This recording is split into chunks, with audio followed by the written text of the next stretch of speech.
Hey everybody, welcome back to my channel. Glad to be here and glad to have you here with me. Today's episode we're going to be talking about using teamwork to become more proficient and more efficient bass fishermen. In other words, how to use teamwork to catch more fish.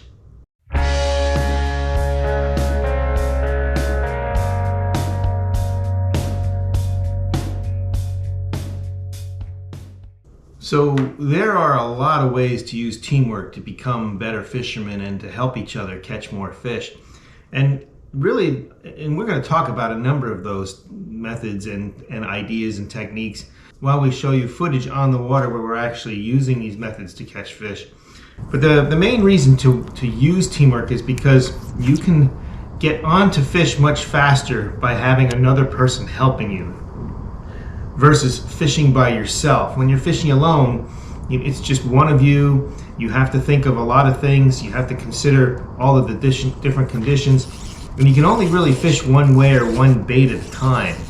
And so that's where having a teammate really comes in, where you can have, if you have a partner, one person that, and there's a number of ways you can utilize that individual, right? You can have that person on the boat with you. Maybe you have a boat and you're both fishing in the same boat together, but you're throwing one bait, your partner's throwing a different bait. You might be throwing to the same water, you might be throwing to different depths of water. Maybe one of you is shallow, the other is deep. There's just so many ways that you can slice this up. You can do the same thing from shore. You know, you can have a teammate fishing from the shore while you're fishing on shore as well. You can even have another teammate fishing in a whole other boat, in a whole other area of the lake from you. But if you're in communication with them, then you can know how they're doing, they know what you're doing, and you just kind of come up on the fish, and catching fish faster that way. It's old reliable to catch one, but I got one, and he wanted it.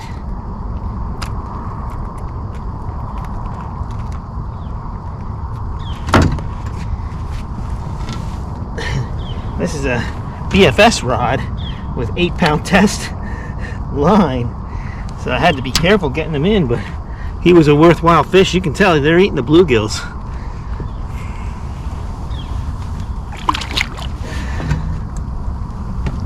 Well, I guess I have to keep throwing that for a little bit. Wasn't long before I got bit on it. Couldn't catch him on anything else. And if you have more than one partner, if you have 3 or 4 people, well, now you can have a couple boats, 2 people per boat, and you utilize that teamwork and you share information, and that can get you onto the fish and onto patterns even faster.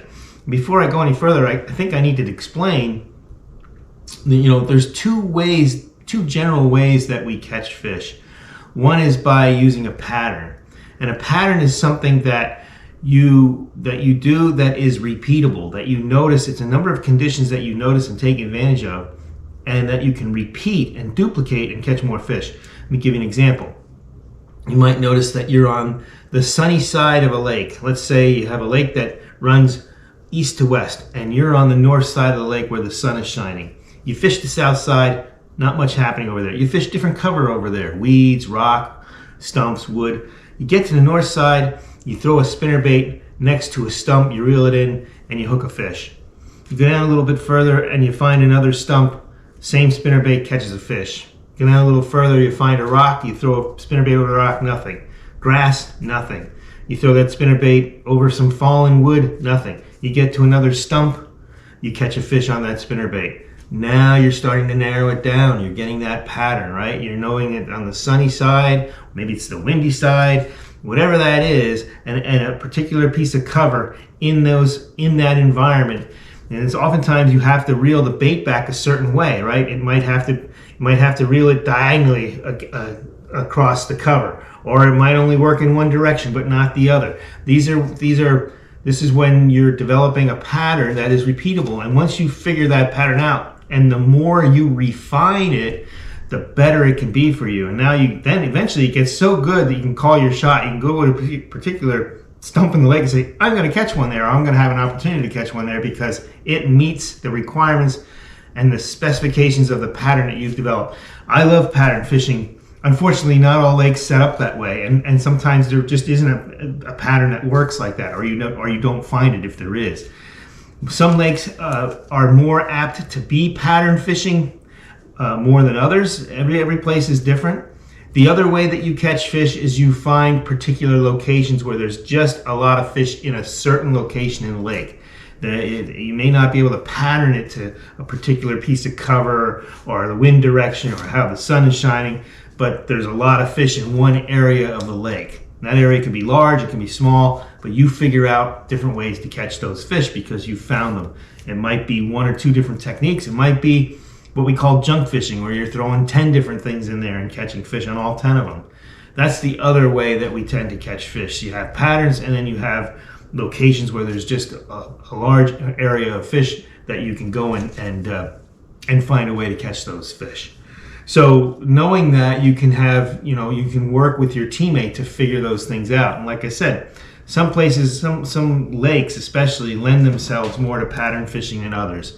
Generally, what I've found is that the larger the lake, the more diverse cover and diverse the lake is, the more likely there'll be a pattern available. If you have a smaller environment where everything is condensed and there's just less of different options for the fish, it's a little harder to develop patterns in those waters, although it sometimes can still happen. So not too long ago, I was fishing with my brother and we were using different baits. He was using a square bill crankbait, fishing the outside of a weed bed, and I was using what I call the plow, which is a belly weighted hook that I put a skirt on the front of, and then I just put a swim bait on the back, and then I rigged that weedless Texas style, and I could throw it into anything. So Martin, my brother, was fishing along the weed lines with his square bill, and I was throwing into the thick weeds, surface weeds, with the plow until we figured out which one worked best and how we can catch the fish. Here's some footage with that right here. Oh, at least you got one there. Yeah, that's good. One just jumped over here. Huge. Pretty one. Pretty one. All right, buddy. That's a lesson to be learned. Like some kind of topwater frog looking thing. Huh. What the? We didn't even get close to him. Pissed them off.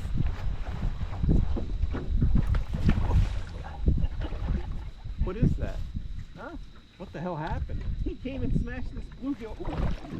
Yeah, I can tell by the freaking splash. Where'd you get the net? It's just hooking the top of the mouth. Yeah, that's a nice one.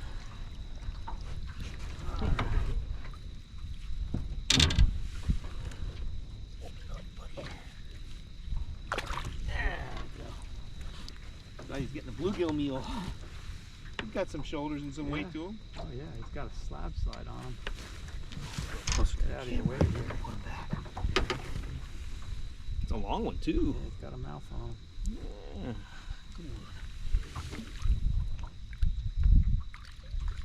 Yeah, he'll be fine. Got him in pretty quick. Yeah. So fishing different depths with different tools, crankbait, plow, or swim bait, is one way to use teamwork until you find what the fish want and what areas of the lake they're more likely to be eating from. Another way is sometimes you may know that you have fish on a large flat. I had a situation like this recently with my friend Steve Benner. We were fishing a large lily bed flat, and there were fish in there and they were scattered throughout. And I was throwing a bait, I think it was a Huddleston weedless shad, and just having a partner throwing something different. I really like the Copper's live target mouse. That's what Steve chose that day, and he immediately caught a couple on that live target. And then later on, I was able to pull in one on the Huddleston as well. Just using different baits sometimes can lead you into catching more fish. Yeah, it can take long. Little bit. Throwing a frog? Mouse.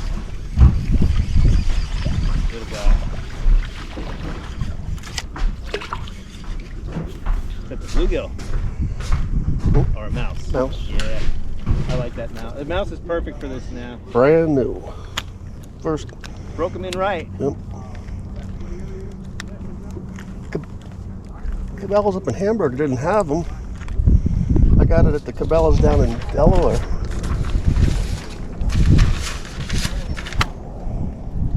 I got a bunch of them. I got a bunch of them. All different. Well, that looks good. Yeah, I've caught a lot. There you go. 2-0 then.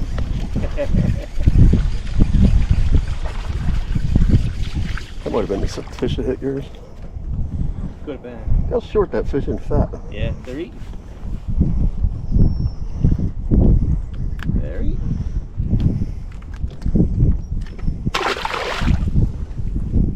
That's a gill.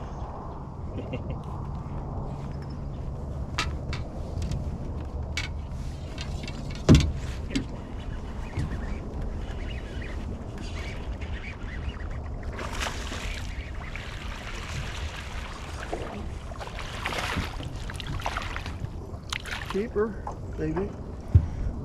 On Got a the, nice lateral line. on the, And my homemade gill, the Huddleston. Pretty one. He was shallow. You know, and as you're fishing, you can be running ideas off of each other. You know, you might find that one of you is catching fish. Sometimes what you'll find is you're doing what you think is the exact same thing, and one of you is catching fish and the other isn't. And it's always good to understand why one is and one isn't, especially if you think you're doing the same thing. So maybe it comes down to the diameter line that you're using, or the specific cadence of the retrieve that you're using, or the weight of the bait might be a little different, even though it's the same bait. All those little things can matter when it comes to bass fishing. It's amazing how sometimes you have to fine-tune a presentation to get those fish to react. And unless you can duplicate it precisely, you won't have the same success as your partner. Another way to use teamwork, bouncing ideas back and forth, figuring those kinds of things out. Obviously, if you have more people in a team, if you have 2, if you have 3, 4, 5, 6, the more people you have, the more pathways you have to get to those fish faster by communicating to each other and letting each other know what's working and what isn't working. Another important thing about using teamwork is it's usually a safer way to go. Having a partner out there is always a good idea, especially if conditions can be a little bit dangerous, high winds, cold water, those kind of things. There's a safety factor that is involved there, and having a teammate can really save the day if things go sour. So we'll end the video with another instance where I had a teammate, it was my brother Martin, where we were fishing recently again in a lily pad field, but there was a channel separating these 2 lily pad fields, and we found that we could not really get bit on one side of that channel, but when we moved over to the other side of the channel, I immediately caught a fish, and I caught it in some wood that was laying in with the lily pads.